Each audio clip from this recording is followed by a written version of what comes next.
the truth. Andiro nasi aloye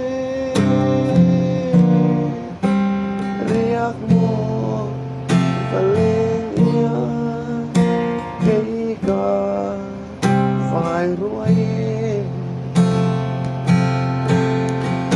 they say chân cần nói mùa và tiếng khóc cần lên nghe ang gabi chúa nằm qua lên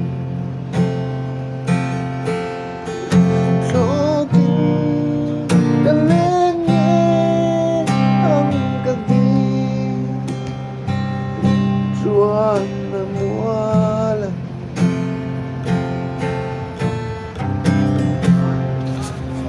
Kapala po.